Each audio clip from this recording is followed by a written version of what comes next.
ततो जय मुदीरहित।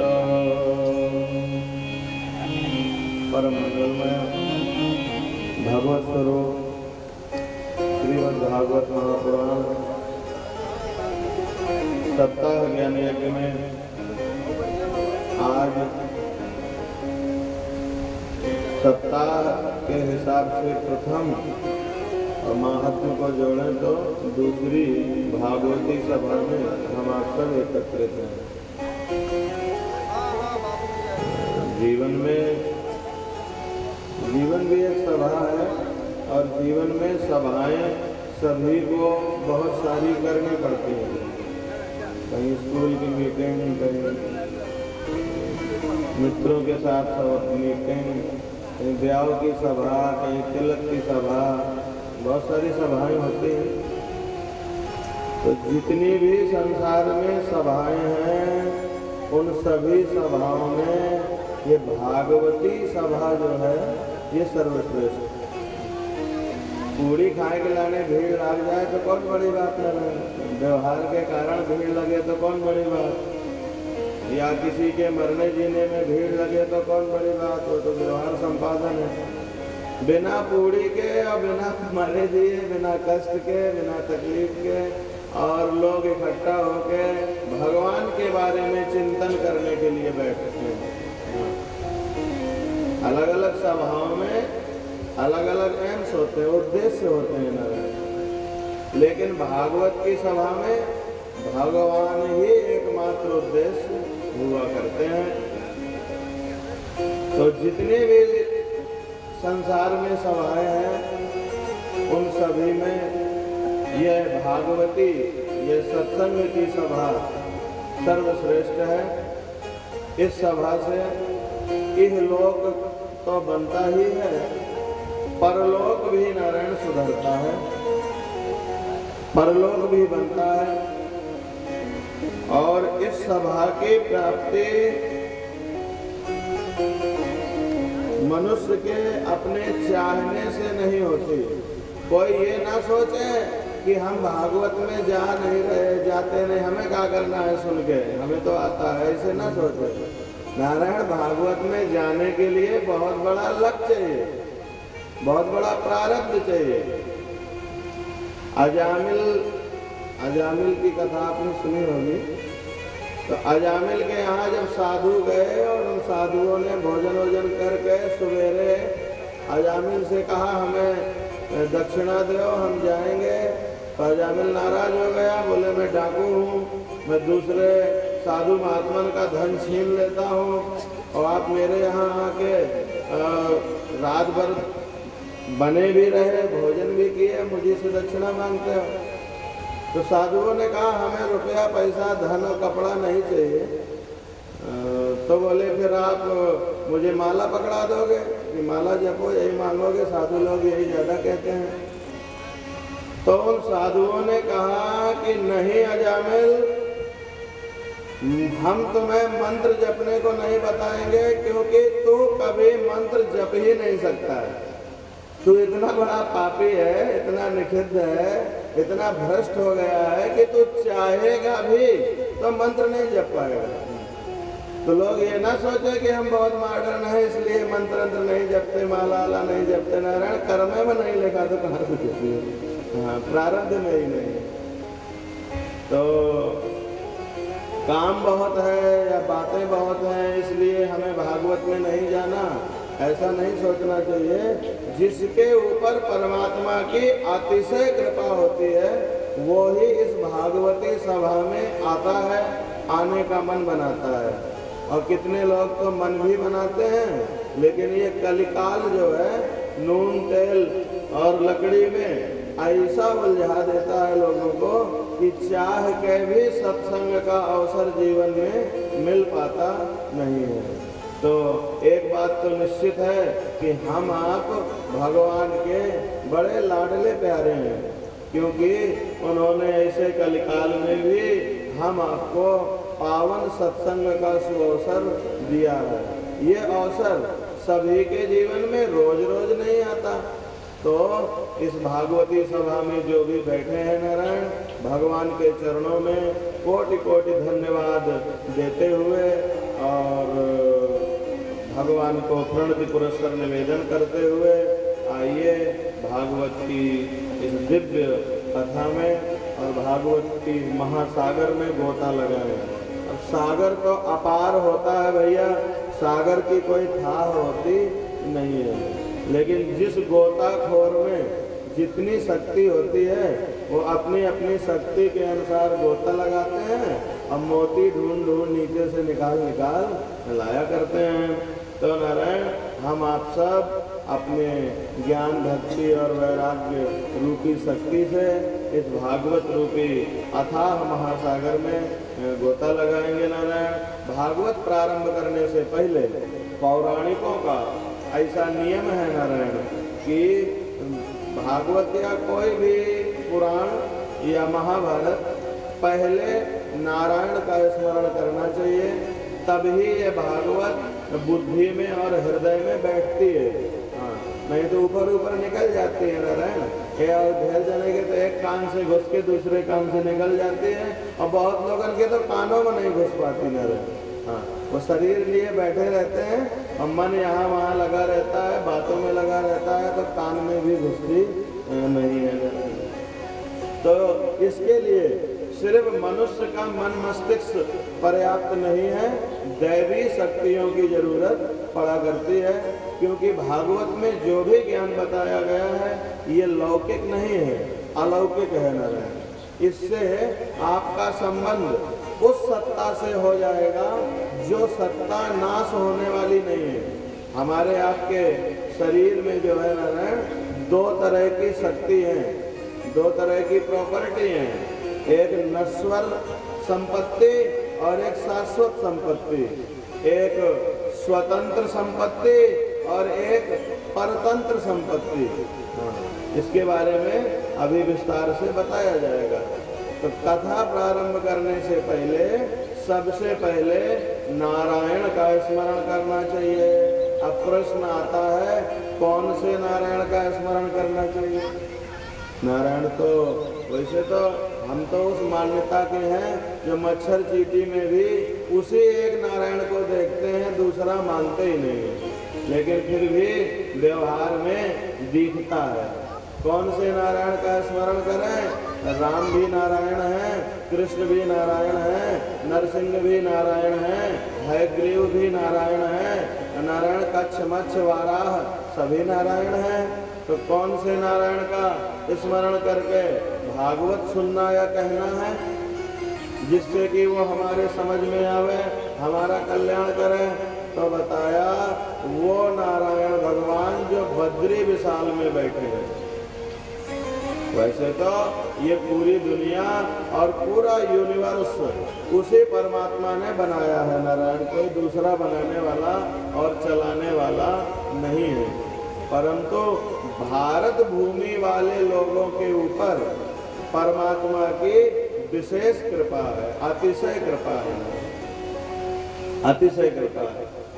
और भारत वालों के लिए भगवान ने एक अलग से अवतार लिया है, और अवतार लेके नारायण बद्रीनाथ में बैठ के भारत वालों के अंदर ज्ञान रहे, भक्ति रहे, नारायण श्रद्धा रहे। इसलिए ये ज्ञान भक्ति संयम श्रद्धा ये सब विदेशों में नहीं होती। हाँ, कोई भारत से जाके फैला दे वो अलग देशों में नहीं होती नारायण।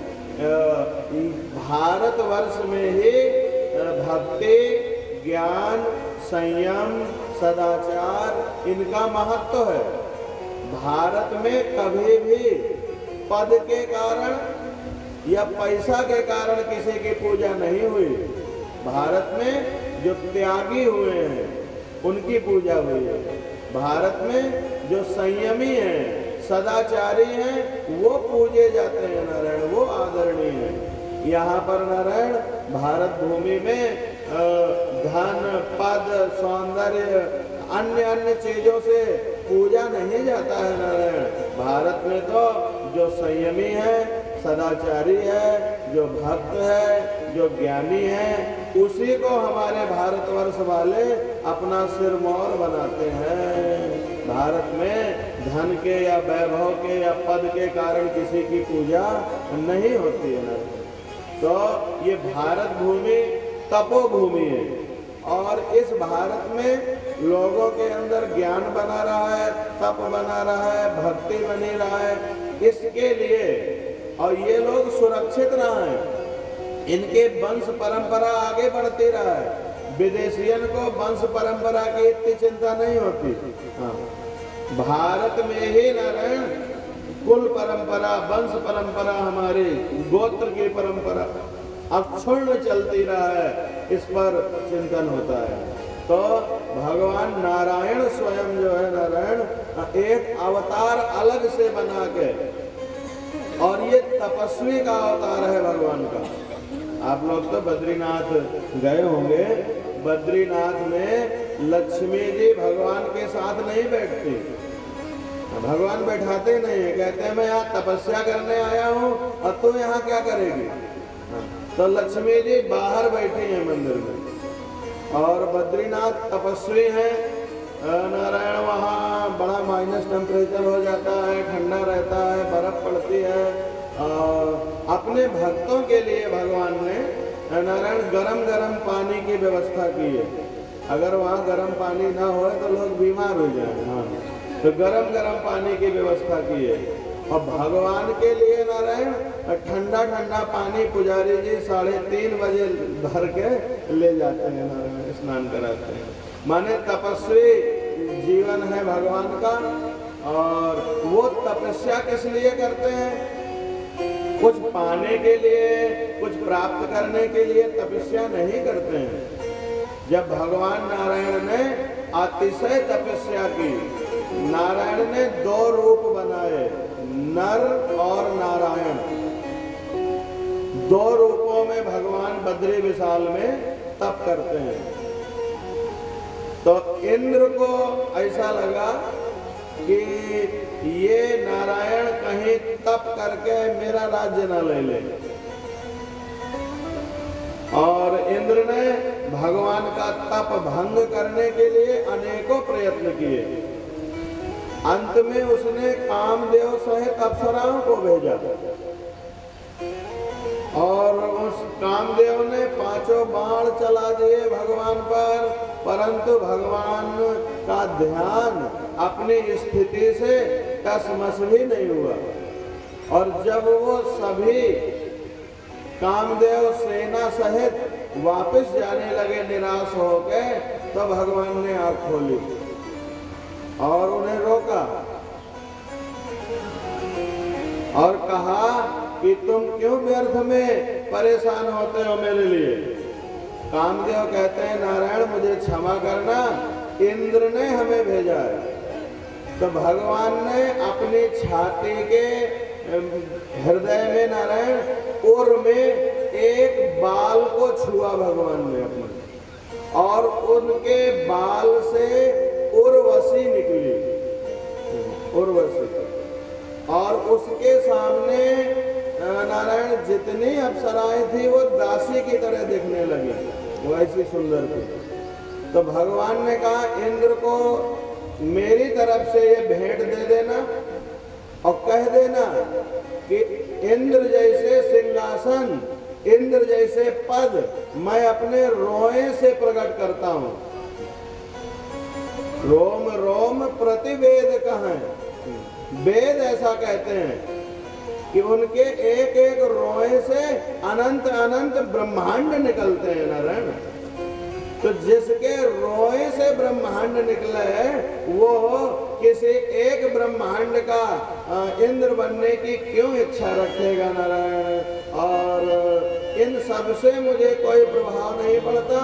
उर्वशी जैसे हमारे हृदय में नित्य निवास करने वाली ऐसे असंख्य अप्सराओं को मैं बना सकता हूँ, परंतु इंद्र से कहना कि मेरी तपस्या भोग के लिए नहीं है, सुख के लिए नहीं है, कुछ पाने के लिए नहीं है। मेरे भारतवर्ष वालों के अंदर, भारत भूमि वालों के हृदय में नारायण भक्ति बनी रहे, ज्ञान बना रहा है, त्याग की क्षमता बनी रहा है नारायण, तपस्या बनी रहा है। बस इसीलिए मैं तप कर रहा हूँ, मुझे कोई पद की चाह नहीं है। और ये उर्वशी ले जाओ, अब ये स्वर्ग में ही रहेगी। कहने का मतलब कि परमात्मा नारायण हम भारत भूमि वालों के लिए बद्रीनाथ में बैठ के कठोर तप किया करते हैं। उस तप का भगवान का कोई उद्देश्य नहीं होता, भारत वाले सुखी रहे, यही एकमात्र उनका उद्देश्य होता है। इसीलिए भारत में जन्मे किसी को भी नारायण अपने जीवन में कम से कम एक बार बद्री विशाल के दर्शन करने और उन्हें धन्यवाद देने जरूर जाना चाहिए नारायण, जरूर जाना। ना जा पावे तो अपने यहाँ वाहन करके बुलाए ले भागवत तागवत माँ कि आप यहाँ आ जाओ नारायण, हम पहुँच नहीं पा रहे। तो सबसे पहले भागवत शुरू करने में उन्हीं नारायण का स्मरण किया जाता है, क्योंकि उनके बिना ज्ञान भक्ति और बुद्धि स्थिर मजबूत होती नहीं है। और नर का भी स्मरण किया जाता है। जब धरती में बहुत पाप बढ़ता है तो नर नारायण, ये नर नारायण दोनों साथ में ही रहते हैं। धरती में पाप बढ़ता है तो नारायण बन जाते हैं कृष्ण और नर बन जाते हैं अर्जुन, और धरती में आए के समस्त दुष्टों का संहार करके और फिर चले जाते हैं। अच्छा, नर नारायण का प्रसंग आ गया तो आपको बता दें, आपकी जो आत्मा है ये है नारायण, और आपकी जो बॉडी है, शरीर है, ये है नर। ये नर है और आत्मा नारायण है। ये दोनों मिलके तप करते हैं। तप किस लिए करते हैं? कि भारत का कल्याण होए, विश्व का कल्याण होए। अब विश्व का, भारत का तो छोड़ो, जो हमने जीवन लिया है, जन्म लिया है, हमारा जीवन, हमारा जन्म सार्थक होए, इसलिए नर नारायण को तपस्या करनी चाहिए। नर नारायण तपस्या करते हैं नारायण। और तो भागवत प्रारंभ करने से पहले सबसे पहले नारायण का स्मरण किया जाता है, फिर नर का स्मरण किया जाता है, फिर देवी सरस्वती का स्मरण किया जाता है। क्योंकि सरस्वती की कृपा जो है नारायण, वो वक्ता पर होना जरूरी है। वक्ता पर कृपा ना होए तो सत्य क्या है असत्य क्या है ये बुद्धि में पल्ले ही ना पड़े नारायण। हाँ, तो वक्ता पर कृपा सरस्वती की होती है, होनी चाहिए, नहीं वो बोल कैसे पाएगा। और नारायण जितनी वक्ता पर कृपा चाहिए उतनी ही श्रोताओं पर कृपा चाहिए नारायण। क्योंकि कितना भी सत्य बोला जाए, सुनने वाला तो अपनी खोपड़ी से सुनेगा ना। उसके अर्थ लगाने का, समझने का, सोचने का जो ढंग है, तरीका है, वो तो अपना वाला होगा ना। तो नारायण सरस्वती की कृपा होती है तो सत्य बोल सकता है कोई, और सरस्वती की ही कृपा होती है तब ही सत्य समझ में आता है। नहीं बोला कुछ भी जाए, कितना भी ठीक बोला जाए, सुनने वाले में सरस्वती की कृपा ना होए नारायण, तो जो बताने के भागवत का प्रयास है वो बात दिमाग में बैठती नहीं है। इसलिए नारायण भागवत प्रारंभ करने से पहले नारायणं नमस्कृत्य नरं चैव नरोत्तमं देवीं सरस्वतीं व्यासं। और ये जगत का सारा ज्ञान व्यास जी के द्वारा दिया गया और लिखा बनाया गया है। उनके अनंत उपकार हैं हम जीवों पर। तो भागवत प्रारंभ करने से पहले नारायण व्यास भगवान का स्मरण किया जाता है। ततो जयमुदीरयेत। इसके बाद नारायण महाभारत या कोई भी पुराण या भागवत शुरू करना चाहिए, पढ़ना चाहिए। और नारायण भागवत में सबसे पहले मंगलाचरण किया गया है। मंगलाचरण की ये विधा है कि किसी भी कार्य को प्रारंभ करने से पहले और जब काम प्रारंभ हो जाए तो बीच में भी, और जब काम पूरा हो जाए तो बाद में भी अपने भगवान का, इष्ट देव का या गुरुदेव का स्मरण किया जाता है। मंगलाचरण का मतलब है मंगलमय आचरण। हमने जो कार्य प्रारंभ किया है वो निर्विघ्न संपन्न होए। अगर आप अपने जीवन के कार्यों को निर्विघ्न संपन्न करना चाहते हैं तो कार्यादौ, कार्य के आदि में, कार्य के मध्य में और कार्य के अंत में परमात्मा नारायण का स्मरण, अपने इष्ट देव का करना चाहिए। नारायण तो भागवत प्रारंभ करते समय मंगलाचरण लिखा व्यास जी ने। जन्माद्यस्य यतोऽन्वयादितरतश्चार्थे स्वभिज्ञस्वराट् तेने ब्रह्म हृदय आदि कवये मुह्यन्ति यत्सूरयः तेजो वारिमृदां यथा विनिमयो यत्र त्रिसर्गो मृषा धाम्ना स्वेन सदा निरस्तकुहकं सत्यं परं धीमहि। नारायण इस जगत को बनाने वाली, जगत को रक्षित रखने वाली और जगत का संहार कर देने वाली, जगत का प्रलय करने वाली जो शक्ति है, उस शक्ति की ये कथा है। ये कथा कोनो लड़का बिटिया के नाच की कहानी किस्सा नहीं है। नारायण इन्हें लौकिक भाव से कोई सोचेगा, सुनेगा, समझेगा तो उसको अल्प फल मिलता है। इसको दिव्य भाव से सुनो और समझो तो इसका दिव्य फल मिलता है। जो सृष्टि की बात करेंगे तो सृष्टि बहुत बड़ी है, समझने में समय लगेगा। जिसने तुम्हें बनाया है, जो तुम्हें बनाने वाला है और जो तुम्हें चला रहा है और जिसमें सभी को लीन होना है, उसकी ये कथा है। उसके बारे में भागवत में वर्णन किया गया है। आपके पास दो तरह की शक्ति है, दो तरह की प्रॉपर्टी है, दो तरह की संपत्ति जो है नारायण है। वो एक है आपके पास नारायण स्वतंत्र शक्ति, स्वतंत्र सत्ता, और एक है नारायण परतंत्र सत्ता। एक है मिलने और छूटने वाली संपत्ति और एक है नारायण जो ना कभी मिलती है और ना कभी छूटती है, ऐसी संपत्ति। रुपया, पैसा, घर द्वार, खेत खलिहान, यहाँ तक कि तुम्हारा शरीर भी मिलने और छूटने वाली संपत्ति है। और इस शरीर में रहने वाली जो तुम्हारी आत्मा है वो ना कभी मिली है और ना कभी छूटेगी। उसको अलग करने का नारायण सामर्थ्य स्वयं भगवान में भी नहीं है। भगवान भी चाहे तो जीव को ईश्वर से भिन्न और अलग नहीं कर सकते, नहीं हो सकता, होता ही नहीं है, कोई उपाय ही नहीं।